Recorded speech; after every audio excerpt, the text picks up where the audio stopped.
bisa jadi loh. Karena kalau kayak terkenal ya investor China itu kan gila-gilaan kalau beli properti itu, setengah gedung, satu gedung. Iya sih. Berapa lantai? Udah nggak main satu lantai, dua lantai.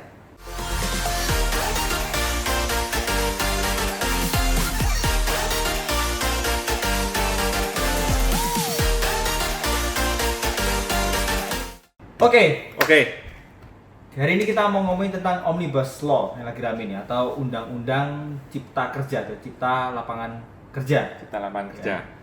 Rame-rame nih, banyak pertanyaannya. Apa sih Omnibus Law? Kenapa kok sampai para buruh ini demo gede-gedean? Ya, kemarin ini ya, kemarin demo gede-gedean di banyak kota di Indonesia.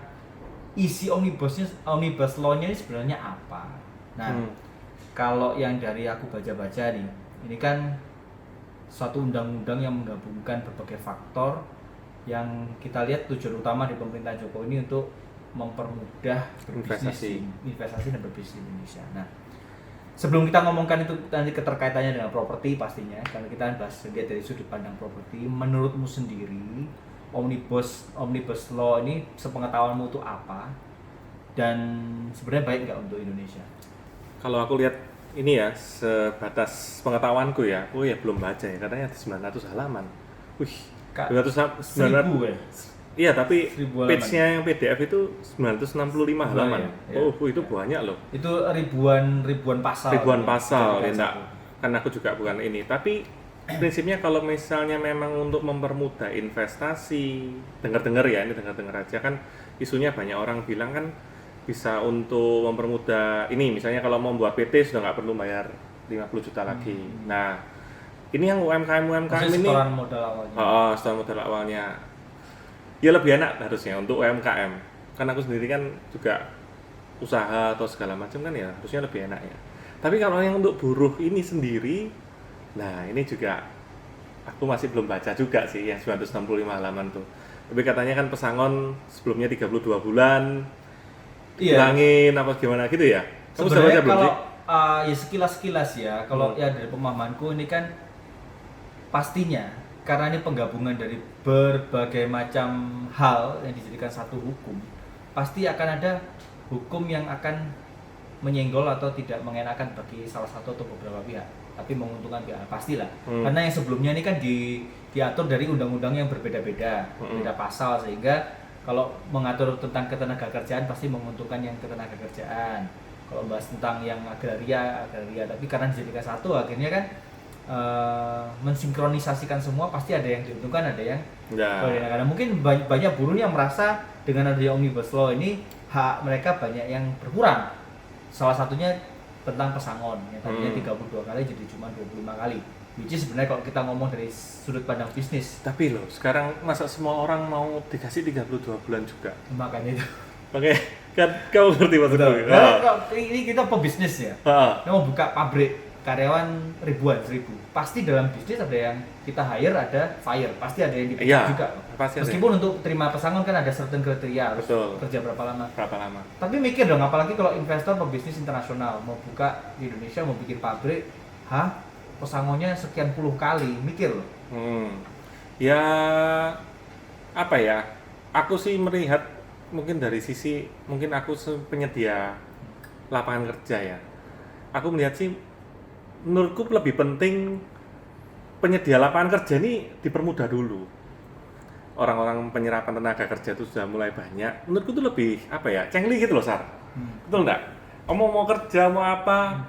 Misalnya kamu mau buka usaha bisa lebih cepat, lebih mudah dan segala macam. Akhirnya lapangan kerja pun lebih banyak. Itu kenapa undang-undangnya pun disebut Undang-Undang Cipta Kerja. Aku sih lebih aku belum lihat benar-benar pasal-pasalnya itu kayak apa, tapi aku lihat kok misalnya memang esensialnya ke sana ya bagus loh.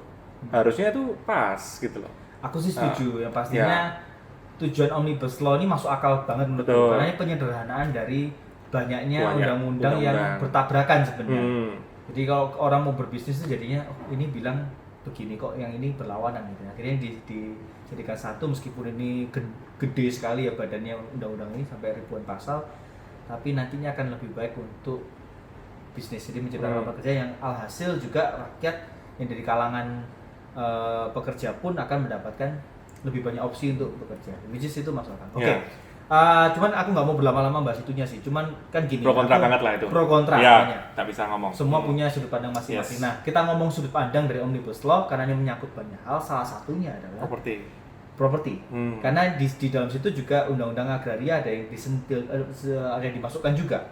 Oh ya. Yang terutama tentang hal orang asing WNA sekarang boleh beli properti atas nama pribadi meskipun sarusun ya, satuan rumah susun. Itu khusus apartemen aja gitu ya? Sarusun ya, termasuk apartemen, gedung kantor yang strata ya, orang istilah banyak orang lebih tahu strata. Itu, artinya yang di atas tanah milik bersama. Ya. Jadi beli perkantoran langsung pakai orang warga Nama negara asing boleh. bisa.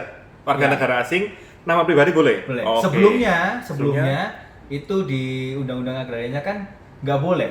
Iya Kalau sih. orang asing beli nama pribadi, properti bentuknya apapun ya, landed property ya, rumah tapak maupun yang sarusun, itu harus yang pertama pilihannya beli atas nama PT. Kalau mereka orang asing punya PT yang PMA, penanaman modal asing, boleh beli atas nama PT-nya karena yang beli perusahaannya. Atau pilihan mereka kalau dia pakai nomini artinya dia beli pinjam nama, pakai nama orang yang WNI. Seandainya yang si WNI itu istri atau suaminya sendiri, itu pun mereka harus pisah harta. Ya. Karena kalau nggak pisah harta kan golong gini, artinya orang asing masih memiliki sebagian dari aset itu yang nggak dibolehkan oleh negara. Itu habis pisah harta harus hartanya di istrinya juga kan. Jadi kalau misalnya mereka ada cerai apa ya sudah mulanya tetap punyanya orang Betul, Indonesia. secara legal ya. Secara legalitas kalau dia udah pisah harta beli atas nama istrinya, contohnya WNI, suaminya WNA. Seandainya mereka pisah itu masih milik dari si WNI 100%. Jadi nggak jadi asing. Nah, aku dapat mengerti sudut pandang itu yang lama karena pemerintah mau melindungi apa sih?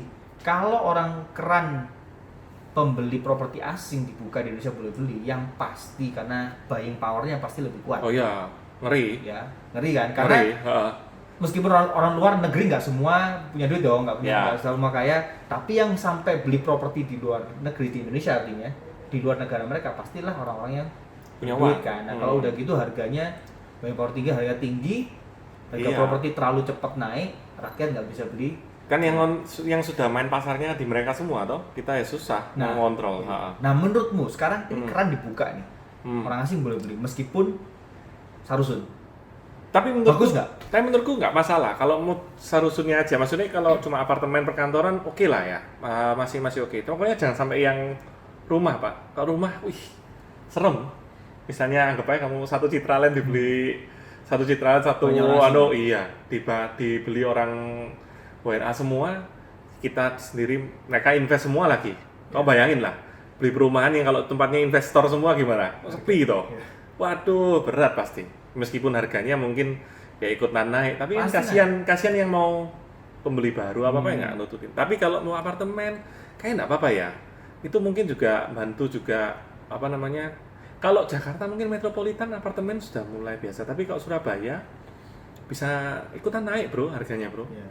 Sekarang kan Surabaya kan masih kurang toh pasar apartemen sebetulnya menurutku. Kalau dibandingkan dengan Jakarta masih jauh. Lifestyle-nya masih di sana. Tanah kita di Surabaya masih banyak itu ya. Nah ini bagi aku menarik karena apa? Pasti ada sudut pandang, ada positifnya dan negatifnya pasti kan. Kalau kita berkaca dari kebijakan negara tetangga ya, mirip sama Singapura. Orang asing di sana properti boleh beli yang sarusun juga, yang strata title, landed dibatasi. Artinya kalau di main islandnya dia nggak boleh. Sentosa Island boleh, tapi Sentosa Island udah yang pertama mahal, lotnya gede-gede. Ini orang yang bener-bener sultan lah yang bisa baru orang Indonesia sultan banget di sana. Nah, Australia orang asing boleh beli sarusun maupun landed, sana landed boleh, tapi harus yang off the plan atau primary, yang tangan pertama dari developer. Kalau udah second nggak boleh. Itu pun lokasinya kan nggak yang strategis kan karena pengembangan baru. Iya, kadang-kadang kan di pinggir-pinggir gitu. Nah, Indonesia ini menarik. Ini kalau dibuka impact-nya apa? Kalau aku pribadi, menurutku ini sebenarnya masih oke, masih positif, sama kayak kamu bilang. Karena apa? Kalau kita yang dikhawatirkan adalah begitu orang asing masuk di properti harganya mencuat terlalu tinggi. Sedangkan kalau yang kita jagain adalah pasti yang kalangan ekonomi kelas bawah, menengah ke bawah, atau kelas bawah. ya kan? Jangan sampai itu mereka ketutup, itu bahaya loh. Nah, kalau menengah ke atas harganya Nggak apa-apa. berapapun ngikut lah mereka. Ya, masih kuat lah. Ya, kan dengan Omnibus Law memudahkan bisnis kan juga nggak memudahkan pebisnis internasional aja yang masuk sini. Ya, Pebisnis lokal pun juga kan pasti lebih mudah, lebih oke. Jadi menciptakan peluang-peluang baru juga banyak, mengencourage orang-orang jadi entrepreneur juga, ini bagus kan. Mereka sih ngikut aja, bisnis mereka tambah oke, harga berapa aja pasti juga bisa beli gitu. Nah, tapi kembali lagi berkaca dengan negara tetangga yang orang asing benar-benar buka, akhirnya terjadi nih investor asing masuk semua. beli setengah gedung, kosong gedungan itu. Nah itu loh kadang-kadang yang dilema juga ya. Nah, itu serem loh. Bisa bayangin kalau setengah kosong gitu, wih, mau dijual. nah ini orang ini cuma invest saja, belum tentu mau jual, masih nunggu harga tinggi. iya. Tapi mungkin developer mungkin ada aturan-aturan mungkin ya, mungkin bisa dibatasin gitu mungkin ya. Harus ditempati. Tak rasa sih bro. Susah juga ya kontrol ya. Bukan, tak rasa sih Apa? bro. Developer itu kan dia develop. Dia kan masa bodoh kosong nggak? Gedung lagi. Gedung kan setelah jadi selesai habis 100% dia move on. Ya tapi kan Pasar secondary-nya kan dia enggak atur. iya sih. Tapi kalau misalnya kosong itu jelek untuk namanya dia juga nggak menurutmu? Kalau aku jadi developer Dia bisa jual. mikir loh. Dia bisa jual. Kan developer kan dia bikin fasilitas, desain. Luar biasa nih oke. Ya kan kalau kita dia developer bagus ya. Dia jual 100% sold out. Fasilitasnya sudah di-deliver, kualitasnya di-deliver. Setelah itu pasar second-nya hancur kan dia orang nggak bisa salahin itu salah developernya dong. Ya yang beli itu kan. Nah, kalau developer seneng-seneng aja, aku rasa ya. Pembeli asing boleh, seneng. Itu kenapa kalau kita kaitkan ya, ada berita lagi di ini aku baru baca, aku share ke kamu juga kan main. Begitu Omnibus Law. Saham-sahamnya naik semua ya. Saham-saham developer Citraland, Podomoro semua naik. Dan itu saham developer yang biasa main high rise. Buildings. Developer yang main landed aja nggak terlalu berpengaruh. Pastinya kan. Karena apa? Ya market tuh akan menilai. Ini developer lebih marketnya membesarkan market mereka, memperluas market loh. Yang penting bisa jual kan gitu. Ya. Cuman aku gini, ini kalau kita kan di izin properti, harga naik, harga turun kita transaksi tetap pastinya. Tapi kalau harga naik, aku pribadi malah senang. Kenapa? Bayar-bayarku investor klien beli dari aku diuntungkan. Jadi beli dari aku merasa diuntungkan kan. Kalau kayak sekarang nih contoh pandemi, orang beli berapa tahun lalu dari aku nih, lalu sekarang mau jual anjlok, kita juga nggak enak lah. Iya. Kita anggapannya kan apa ya? Ya kita pengen lah ngasih cuan toh, ngasih untung ke mereka. Tapi posisi gini kan pasti ya nggak enak, susah. Nah ini bro, kalau orang asing sekarang boleh beli kan, mungkin harga naik karena banyak banget mereka kuat. Tapi kemungkinan kayak unit-unit kosong, jadi vacancy rate-nya bisa itu lebih kan tinggi. Ya kan, vacancy dari gedung-gedung rate-nya lebih tinggi, artinya lebih banyak kosong, bisa jadi loh. Karena kalau kayak terkenal ya investor China, itu kan gila-gilaan kalau beli properti loh, setengah gedung, satu gedung. Iya sih. Berapa lantai? Udah nggak main satu lantai, dua lantai, kayak gitu. Nah, tapi impact-nya, menurut kamu, bener-bener akan naikkan harga atau malah enggak? Nah itu loh yang aku takut. Kok aku merasa contoh gini ya, kita tahu sendiri lah, misalnya Surabaya ya. Kalau misalnya apartemen ini banyak kosongnya, harganya menurutmu mau ngangkat enggak? Nggak ngangkat loh bro. Yang ngangkat-ngangkat di Surabaya kan kamu tahu sendiri, apartemen yang maksudnya memang isinya banyak yang tinggal loh ya, bukan banyak yang invest loh. Kalau banyak yang tinggal, contoh misalnya, jangan ngomong lah, jangan ngomong merek sih lah. Tapi misalnya ada beberapa tempat yang memang banyak orang tinggal, itu kan pasti lebih harganya itu lebih bersaing. At least stabil. Kalau yang enggak, hancur-hancuran loh. Yang punya unit juga pengen tak sewa murah-murah, yang penting nggak bayar service charge. Di murah-murah akhirnya banding-bandingan ke bawah. Nah ini aku nggak tahu juga ya, bayanganku kalau misalnya yang aku takutkan adalah kalau investor luar itu beli itu semua dibuat invest aja, dibiarin kosong-kosongan. Nah ini yang kasihan yang misalnya contoh setengah bangunan, yang separuh bangunan lagi dibagi sama orang-orang lokal. Orang lokalnya kan juga kena imbas pasti, kurang naik. Aku sih merasa itu. Apa mungkin ada aturannya ya? Kalau makanya aku tadi mikir, apa mungkin enak dikasih aturan ya, harus ditempati atau gimana? Tapi nggak tahu ya, menurutmu ya Pak? Harus ditempati kayak susah. Mungkin Susah ngaturnya ya? di perpajakannya. Kalau di Pajakan. Australia itu ada. Australia ada ya? Property tax. Heeh. Nah ini di Australia bagus juga itu. Kamu bilang yang kamu bilang itu benar. Heeh. Di Australia itu ada namanya property tax. Itu kalau dia vacant atau kosong, Kosong. itu bayar. Oh, kayak kosong nggak pas Ada suruh pajaknya. pajaknya pagi. Oh, oke. Kalau disewakan atau ditempati, dia nggak bayar, free. Jadi apa caranya? Pasti investor ini mikir biar aku nggak bayar pajak mungkin At least, disewakan kan apa-apa. jadi nggak kosong tuh. Ya, betul. Nah, kalau itu nggak tahu itu peraturannya ada di Omnibus juga. Kayaknya kalau sekilas ya. berarti Sekilas bahas kayak tentang belum ini sampai ya. situ ya. Dia cuma Ya. ada aturan ini sih. Orang asing boleh belinya Beli itu aja.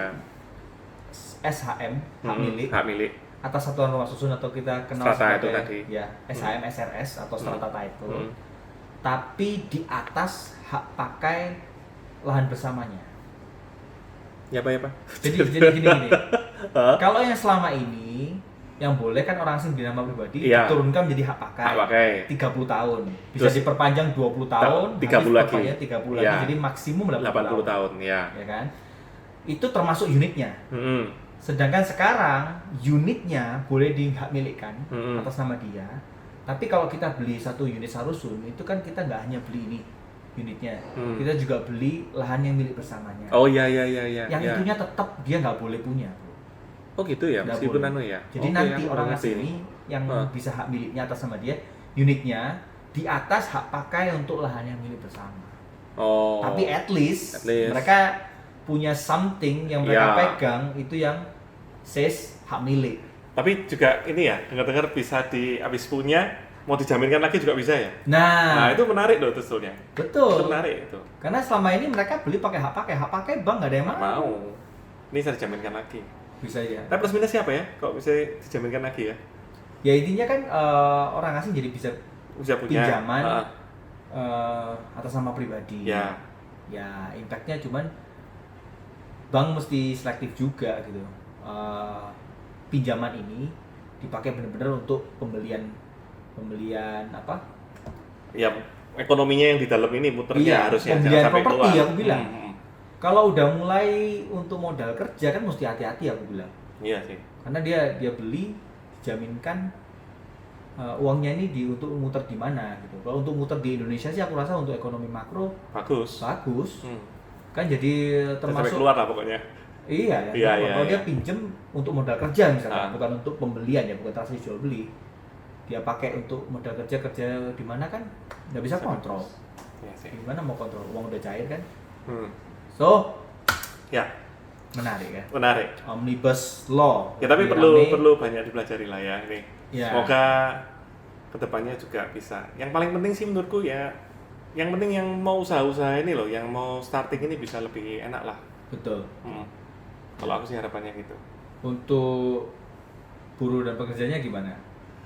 Kepengaruh nggak sih mereka? Ya, pengaruh pasti. Ini nggak apa ya ngomong sedikit Nah, ya. Tapi pikir-pikir lagi ya, aku belum baca juga. Tapi kalau misalnya untuk menciptakan lapangan kerja itu lebih mudah, sebetulnya ini kan juga apa ya, buruh-buruh itu juga ya mentalitasnya jangan kayak mau kerja terus lah. Harus mulai mikir untuk masa depan yang lebih bagus. Siapa tahu kamu punya pengalaman apa, bisa buka lagi kerjaan yang baru. Nah, encourage mereka untuk iya, juga. jadi pengusaha juga. Toh dengan law ini kalau mereka naik kelas jadi pengusaha Iya. lebih mudah juga. Loh, pengusaha itu kan semakin banyak kan harusnya semakin bagus nantinya. Iya, nggak mungkin nanti siapa yang kerja, masa mikirnya gitu kan nggak mungkin kan, pasti ada yang kerja lah. Tapi kalau misalnya pengusaha makin banyak kan semakin bagus. Ya harapannya sih gitu. Ini nggak tahu lah kedepannya gimana.